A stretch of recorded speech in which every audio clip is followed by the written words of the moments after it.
Саламатсыздарбы, урматтуу телекөрүүчүлөр. Бүгүнкү өтүлүүчү темабыз Чыңгыз Айтматов. Балдар, Чыңгыз Айтматов ким? Ал кандай адам эле? Биз адегенде аны инсан катары ким эле, адам катары ошо ким эле дегенге маалымат берели. Себеби балдар, дил баян жазганда силерге бул абдан керектүү маалыматтар болуп калышы мүмкүн. Балдар, Чыңгыз Айтматов 100 жылда bir кылымда bir жаралуучу bir тарыхый инсан эле. Чыңгыз Айтматов өзүнүн тагдыры, аны жараткан тагдыры биротоло жазуучулукка, ушундай bir ишмердикке жараткан экен. Чыңгыз Айтматовдун ар бир чыгармасын карап отуруп, таң каласың. Бул чыныгы турмуш, бул чыныгы реалдуу эл ичиндеги болуп өткөн болмуш тагдырлар. Ошондуктан бизге ал жугумдуу келет. Сейчас у тебя есть хлеб, но ведь он кончится. Где ты его тогда достанешь? Вы что же, хотите, чтобы люди на фронте с голоду умирали? Не только тебе одной туго приходится, и остальным не легче. Ну что ж ты молчишь? Говори, дашь или нет? Что ты уставилась?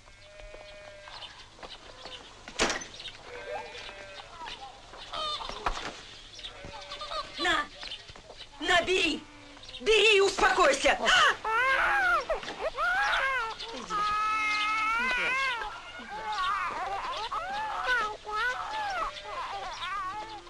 Ну что? Что вы на меня глазеете? Думаете, небось, что я это зерно собираю для себя? Нам оно нужно для посева. Каждый, у кого есть совесть, должен отдать все, что у него есть. И больше я вам ничего не скажу. Кайсы чыгармасын албайлы Чыңгыз Айтматовдун ар бир образы, ар бир айткан окуясы адамды ушунчалык өзүнө тартпай койбойт. Эми Чыңгыз Айтматов эмне үчүн өзүнүн замандаштарынан бийик болгон дегенге мен токтолгум келет. Чыңгыз Айтматов кыргыз элиндеги бардык тарыхты, санжыраны, бүтүндөй уламышты өзүнүн чыгармаларына пайдалана билген кыйын жазуучу болгон. Ал өткөн санжыраны, бүгүнкү турмушту, келечек турмушун жуурулуштура, чагылдыра билген. Ошондуктан эгер 15 жылдыгыңды ойлосоң терегек, 50 жылдыгыңды ойлосоң үй сал, ал эми 150 жылдыгыңды ойлосоң билим ал деген сөз бекеринен калган эмес.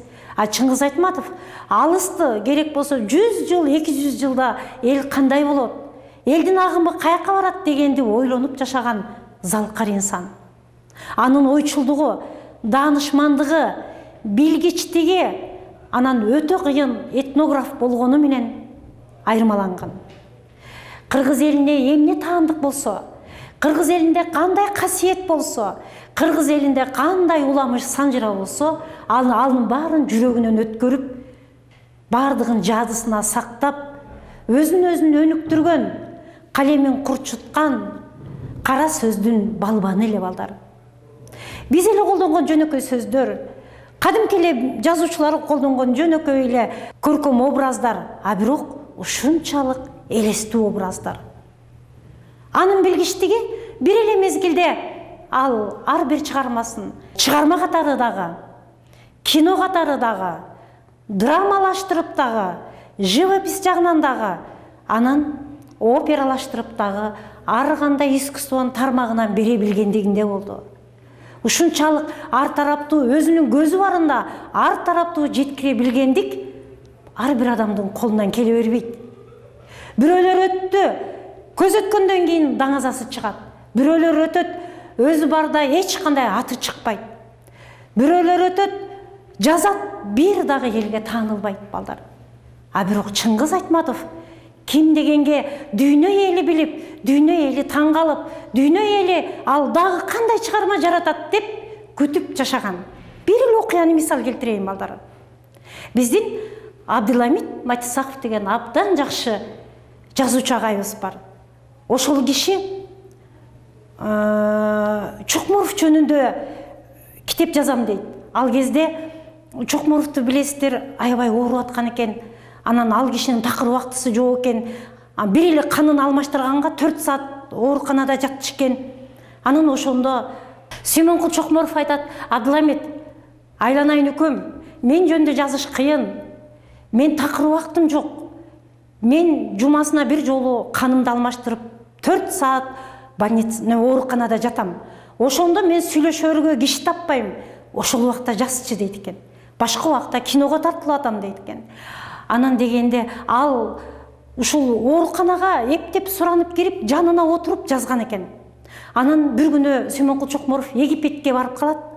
Нил дарыясынын жээгине барып, кадимкидей сүрөтүн тартып, ошолордун турмушун чагылдырган сүрөттү тартып атса эле, Нил дарыясынын үстүндө кайыкта бир үй бүлө келет. Ошол үй бүлө ага жанына токтоп, анан абдан кызык окуяны сүрөттөйт. Ал учурда суунун үстүндө жашаган үй бүлө экен.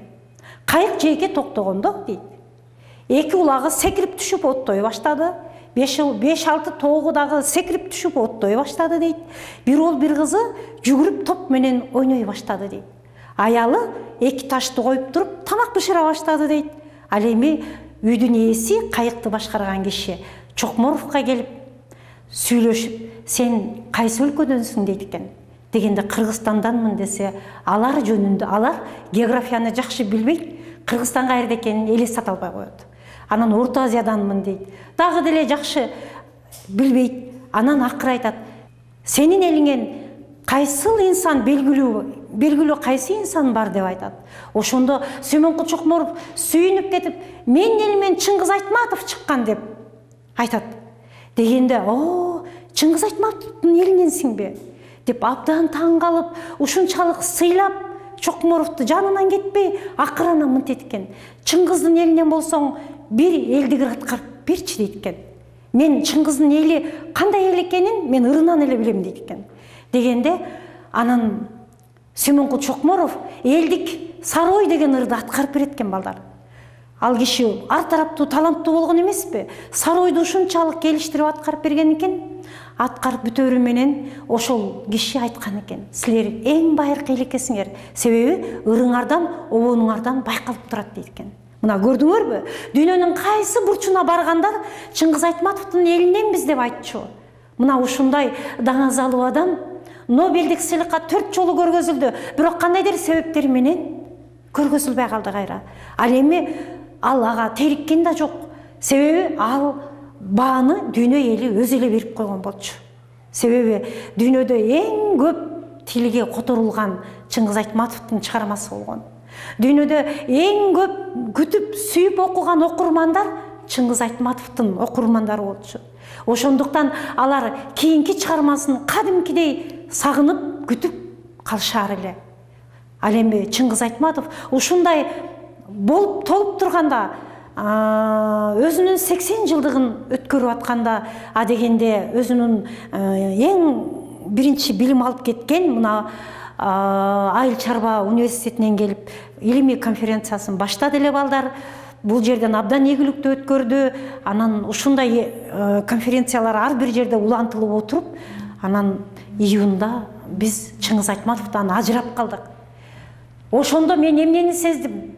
Кадимкидей эл бир ополтоодой нерсеси кулагандай эңгирип калды.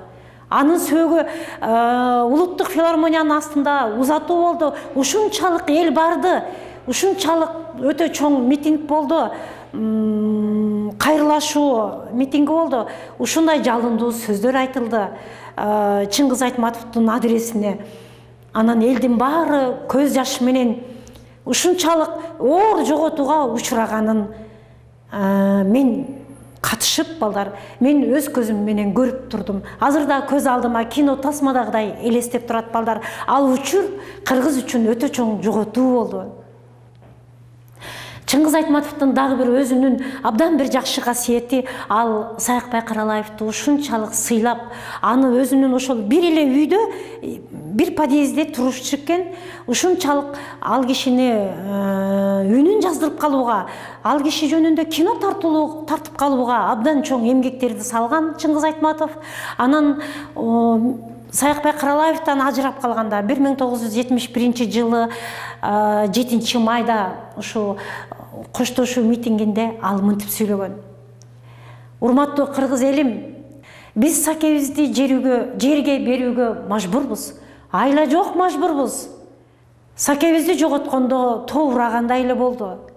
Мен ишенем, мен бөркүмдө ишенем. Элибизге дагы бир жолу Саякбайдай залкар жаралат. Мен аны бөркүмдө ишенем деп айткан экен. Мына ушундай сөзү, жалындуу сөзү менен Саякбай атаны да жерге узаткан экен.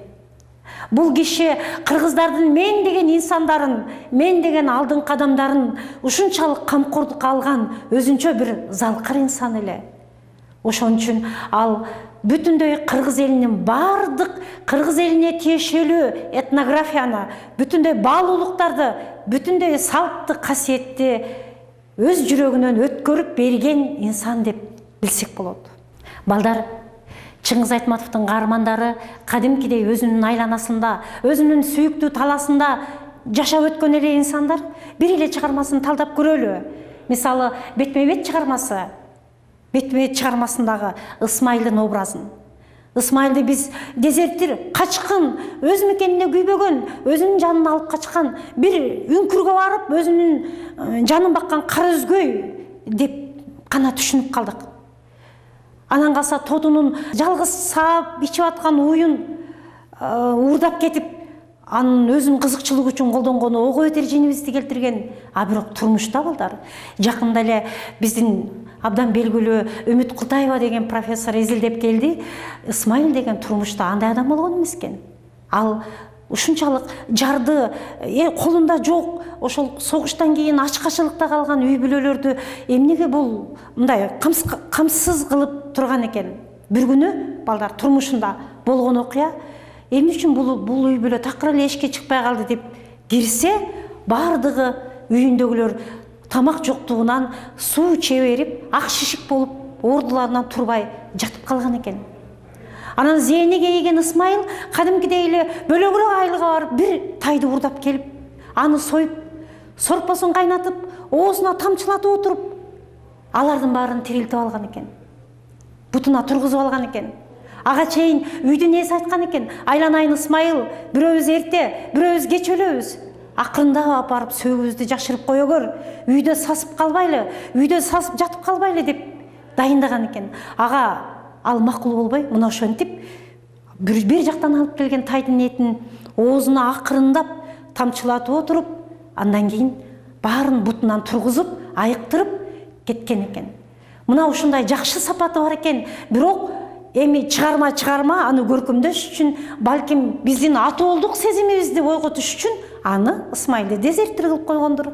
Мына ушундай чеберчилик менен берген экен Ысмайылдын образын. Балдар, Чыңгыз Айтматов биздин заманыбыздын залкары, көркөм сөздүн балбаны, көркөм сөздүн касиетин кармай билген чебер жазуучу Чыңгыз Айтматов Ысмайылдын образын мына ошентип жараткан экен.